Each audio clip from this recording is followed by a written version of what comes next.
बहुत बहुत बधाई महाराज। जन्माष्टमी का भी पर्व है, तो आप सभी को अभी से भगवान कृष्ण के जन्म महोत्सव की बहुत बहुत बधाई। जन्माष्टमी और भगवान कृष्ण का महोत्सव लोग मनाएंगे, जन्माष्टमी भी मनाएंगे, आप और हम भी मनाएंगे, खूब जन्मोत्सव भी हो पड़ेगी।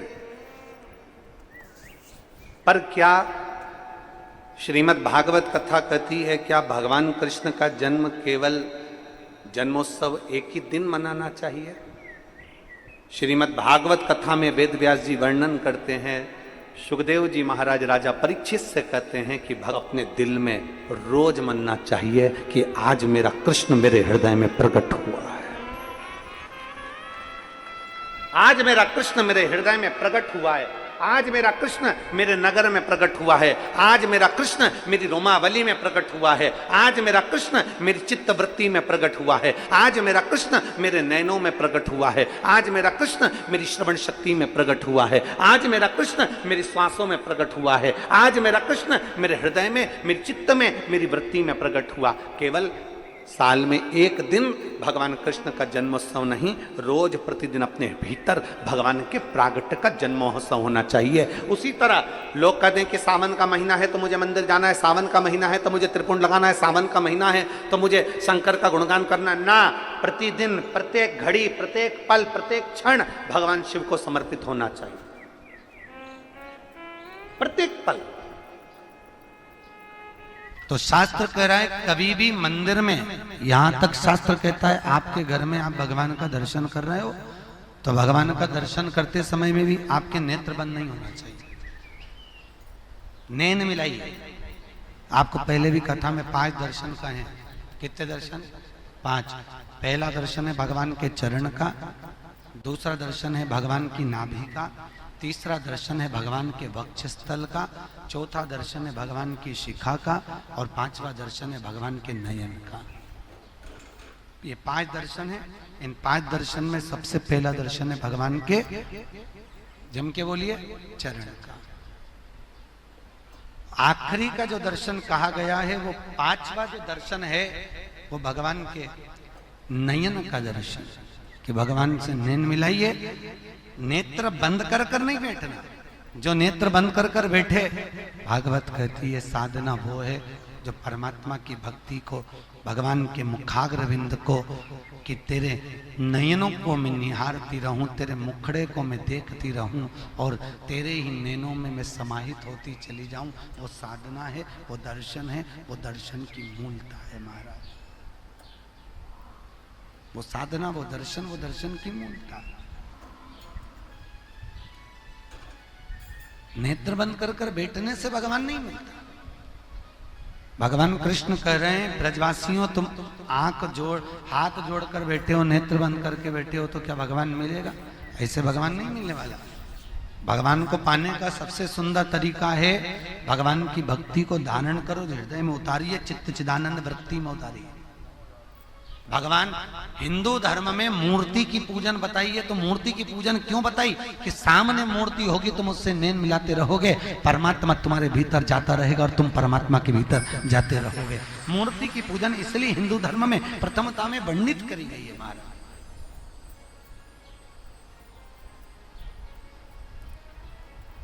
मूर्ति की पूजन का इसलिए क्रम कहा गया कि भगवान के सामने बैठो।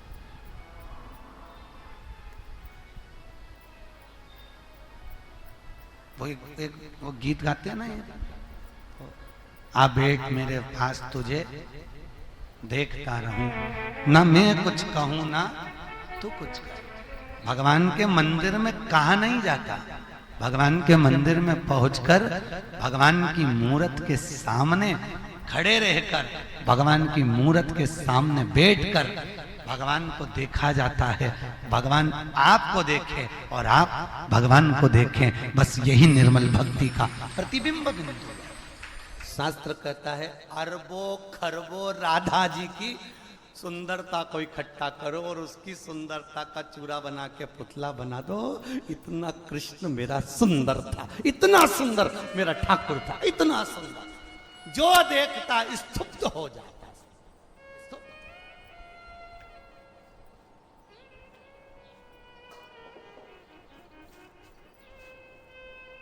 फिर वही वाली बात आ गई, लुट गई रे सांवरिया भाई विराट तेरी जति पुराण इतनी सुंदर बहुत सुंदर। तेरे नैन बड़े मत वाले मटके हैं प्यारे प्यारे, तेरे नैनों की मटकनिया पे बलहार प्यारे जो बलहार प्यारे जो। तेरे बाल बड़े घुंघराले जैसे बादल काले काले, तेरे केशों की उलझनिया पे बलहार। लोग कहते हैं भगवान दुबले पतले थे, दुबले पतले नहीं थे, कपड़े तो सिले हुए पहनते ही नहीं था। मैया ने नीचे एक झबला ऐसा बनाया था जिसमें नीचे सोने की चेन लटकती थी, उसमें घुंघरू लटकते थे, और जंगा छोटी छोटी ऐसी मोटी मोटी, पाँव में कड़ला, हाथ में सुंदर काले मोती और सोने के मोती की पहुंची, गले में माला, बड़ा बड़ा आंख, आंख में भी सुरमा, सुरमा में भी एक आंख का सुरमा पूरा बिल्ला जैसा, एक सही रहता था, एक हमेशा बिगाड़ लेता था, रोता था तो एक ही मलता था, बिल्ला जैसा हो जाता। चुटैया, चुटैया में मोती लटक रहा है, मोती को पकड़ के मुंह में ले लिया, और किसी ने कहा कन्हैया भाग, और ऐसा ठुम ठुम ठुम ठुम भागे जहां लुढ़क जाए तो कहीं गाय अपने बछड़े को दूध पिला रही हो वहीं जाके छुप जाए, और गाय के बछड़े को चिमटी खोड़ के भगा दे और खुद थन को मुंह में लेके चूसता रहे। और इसका भाई इसको ढूंढता रहे गया का, मालूम पड़े गैया के नीचे सोरिया, दो ने हाथ पकड़े, दो ने पांव पकड़े, टामाटोली कारी, आलकी की पालकी, जय कन्हैया लाल की। ब्रह्मा जी मन में सोच रहे ये देवता ओंधा लटका है, शुद्धता नहीं।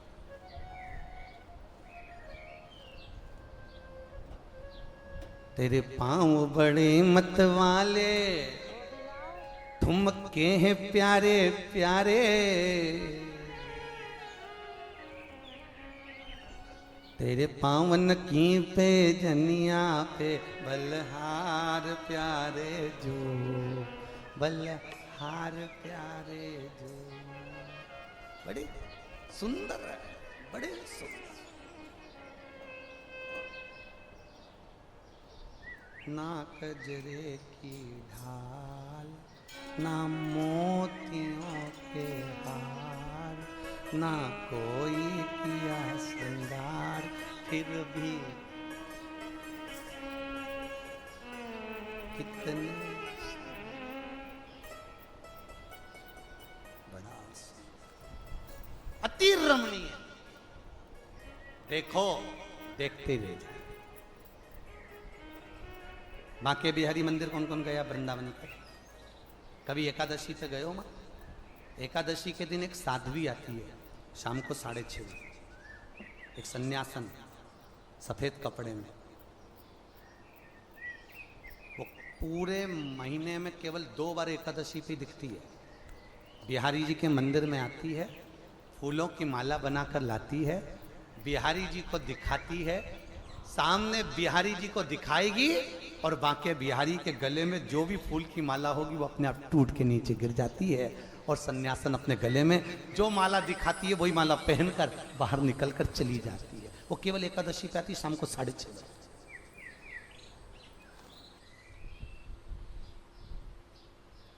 अब क्यों टूट रही माला?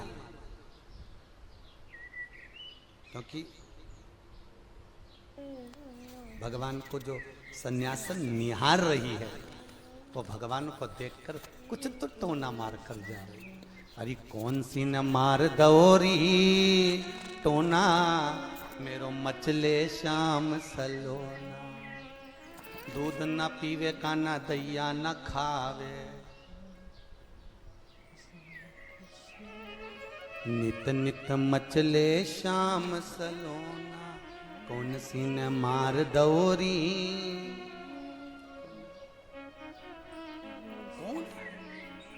भगवान की प्रीति में। गोवर्धन नाथ जी की अगर परिक्रमा करने जाओ तो गिरिराज जी की परिक्रमा में एक संत ऐसे हैं जो 24 घंटे परिक्रमा लगाते, 24 घंटे। ना सोच निवृत्ति के लिए जाते हैं, ना वॉशरूम जाते हैं, 24 घंटे परिक्रमा चल रही, एक क्षण के लिए भी नहीं रुकते। परंतु लोग परिक्रमा करने कहां जाते हैं? लोग तो बस कोलू के बेल की तरह घूम के आ जाते हैं। कभी हमारा निवेदन है, कभी परिक्रमा करने जाओ तो एक एक शिला का दर्शन करके आओ, एक एक शिला का दर्शन। गिरिराज बाबा की एक एक शिला पर जाइए, संतों से मिलकर आइए। जो संत गोवर्धन नाथ जी की कंदराओं में पड़े रहते हैं, निकलते परिक्रमा करते फिर अंदर चले।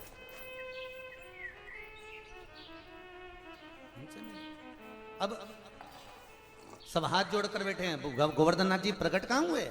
नहीं हुए प्रकट, हुए ही नहीं। इतने में ब्रजवासी बोले इंद्र होते तो आ जाते। भगवान कृष्ण ने हाथ जोड़ के कहा बाबा प्रकट हो जा। कन्हैया जी स्वयं विनती कर रहे हैं। कन्हैया का ही एक अवतार पर्वत में से प्रकट हो गया, हजारों हाथ कर कर खाने लगा। जब हजारों हाथ कर कर खाने लगे तो ब्रजवासी आपस में सोचे बताओ ये तो पूरा ही खा जाए वो, फिर अपन क्या खाएंगे। अब भगवान प्रकट नहीं हो रहे थे तो क्या पत्थर है, और भगवान प्रकट हो गए तो क्या ये तो पूरा ही खा जाएगा। ये दुनिया के लोग हैं, कभी जीने नहीं देंगे, तुमको याद रखना। कह रहे हैं ये तो पूरा ही खा जाएगा। अब ब्रजवासी बोले पूरा खा जाएगा, तो भगवान कृष्ण बोले ठाकुर जी थोड़ा छोड़ दो। गोवर्धन नाथ जी ने हाथ को रोक लिया। जब हाथ को रोका, रोकने के बाद में जब भगवान रुके तो भगवान ने कहा आज के बाद में किसी के सामने जीमने नहीं आऊंगा। भगवान चले। सारे ब्रजवासियों ने परिक्रमा करी, परिक्रमा कर कर चले। जैसे ही परिक्रमा कर कर चले, गोवर्धन नाथ जी की परिक्रमा का सुख पाया। एक एक शिला। जतिपुरा से जब हम परिक्रमा को प्रारंभ करते हैं, जतिपुरा से चलते चलते चलते चलते बीच में चलने पर बहुत सुंदर सुंदर शिलाखंडों का स्मरण होता है हमारा। बहुत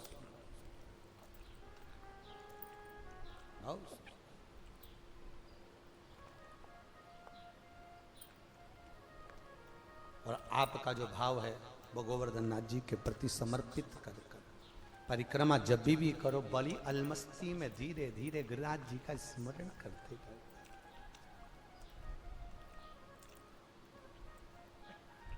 जिस दिन आपका एकादशी का व्रत रहेगा, जिस दिन आपकी प्रदोष रहेगी, जिस दिन आप सोमवार का व्रत करोगे, संकट सोमवार करोगे, जन्माष्टमी करोगे, रामनवमी करोगे, जिस दिन आपका व्रत रहेगा आपको वैसे दिन कभी क्रोध नहीं आएगा। पर जिस दिन तुमने व्रत रखा, साधना करी, तप करा, पूजन करा, आराधना करी, उस दिन तुमको क्रोध जरूर आएगा, चिड़चिड़ प्रवृत्ति हो जाएगी। तो कई लोग कहते हैं भूखी होगी इसलिए क्रोध कर रही होगी।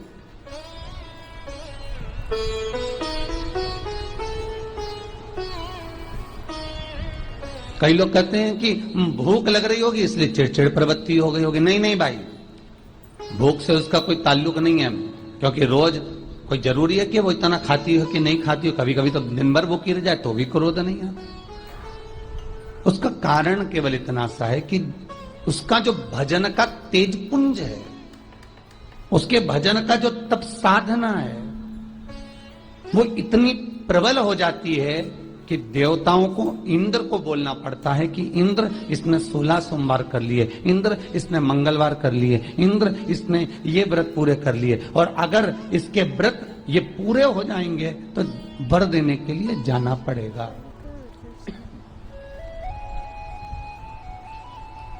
अगर इसके व्रत पूरे हो गए तो आशीर्वाद देने के लिए जाना पड़ेगा। इसके व्रतों को खंडित कर दिया जाए।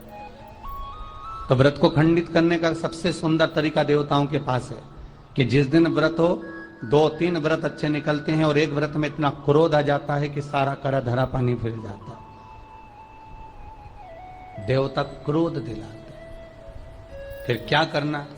तो शास्त्र कहता है कि जिस दिन आपका व्रत है उस दिन एक काम जरूर करना कि भगवान का मंत्र जाप कर कर, भगवान का स्मरण कर कर, कटोरी में जल लेकर, पात्र में जो जल रखा हो, पूजन पाठ करते समय, स्मरण करते समय वो जल का पान अवश्य करें।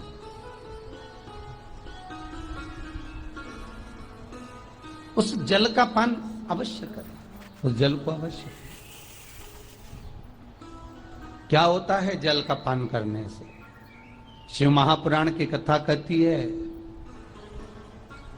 चाहे आप हनुमान चालीसा पढ़ें, चाहे आप राम रक्षा स्तोत्र पढ़ें, चाहे आप देवी कवच करें, चाहे आपकी मर्जी पड़े, जो पाठ पूजन करें, बस एक निवेदन है, पूजन पाठ करते समय एक कटोरी में, तांबे के कलश में, एक गिलास में जल अपने नजदीक में जरूर रखें।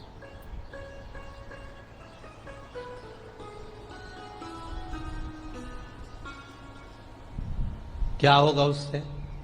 आप जितना पाठ करेंगे, आप जितना पूजन कर रहे हैं, आप जितनी आराधना कर रहे हैं, आप जितनी साधना कर रहे हैं, आप जितना तप कर रहे हैं, आप जितना हनुमान चालीसा, दुर्गा चालीसा, राम रक्षा स्तोत्र, यमुना अष्टक, गोवर्धन चालीसा, जो भी आप जप रहे हैं, जो भी आप सर्वोत्तम जी का पाठ करें, आप जिस भी पाठ को कर रहे हैं, उस पाठ को करते समय अगर जल तुम्हारे पास में रखा हुआ है, तो तुमने जब पाठ किया तो उसका जो तात्विक अंश है वो जल के अंदर जाएगा, और वो जल